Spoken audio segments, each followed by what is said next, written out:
Good evening. Topping Nightcast, a possible link between murder and music. Music performed by a rock group right here in the Bay Area. 4 members of a Midwestern family were murdered. The 16-year-old son is the prime suspect. Members of the experimental rock group Negativland have been drawn into the case, and prosecutors won't even tell them for certain that how their music might be involved. Hal Eisner has our report.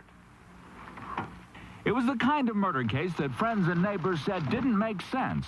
They didn't understand how an A student from a good family could murder his brother, sister, and parents with an axe. He was not a homicidal maniac. He did not show any signs of wanting to hurt anyone. David Brom was accused in the multiple axe slayings, but now, almost 3 months later, many are still wondering why. One explanation may involve a Bay Area music group called Negativland.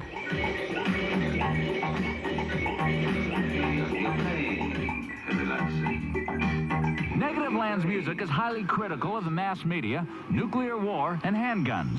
The group thinks their music is humorous, but they don't find it a bit funny that one of their songs poking fun at religion may have sparked a dispute among the Broms, triggering the murders. They say federal authorities asked them to cancel a long-planned 17-city tour and eliminate live performances until the conclusion of the investigation.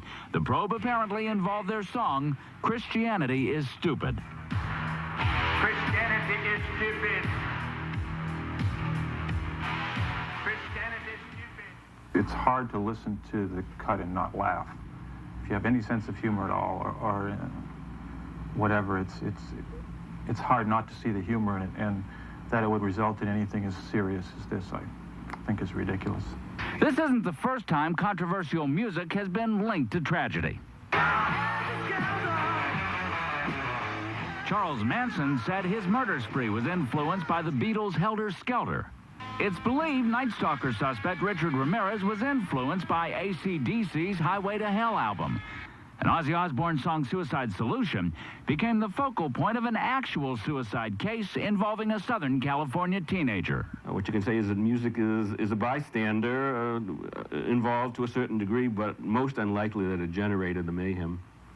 If it did, there'd be a lot more mayhem around. Meanwhile, the members of Negativland are hoping for a speedy conclusion to the Brom case in Minnesota and eventually a return to their live performances and a career that after 9 years had finally taken some positive turns. But a quick end to the bizarre murder case may be in doubt. A Minnesota judge has ruled that David Brom will face trial as a juvenile. The prosecutor wants Brom tried as an adult, and he's appealing. I'm Hal Eisner, Channel 5 Eyewitness News. It'll be several months before the court decides whether to try David Brom as a juvenile or an adult. The date for his murder trial can't be set until that decision is made. That means it's also not clear how long the band will be restricted from performing.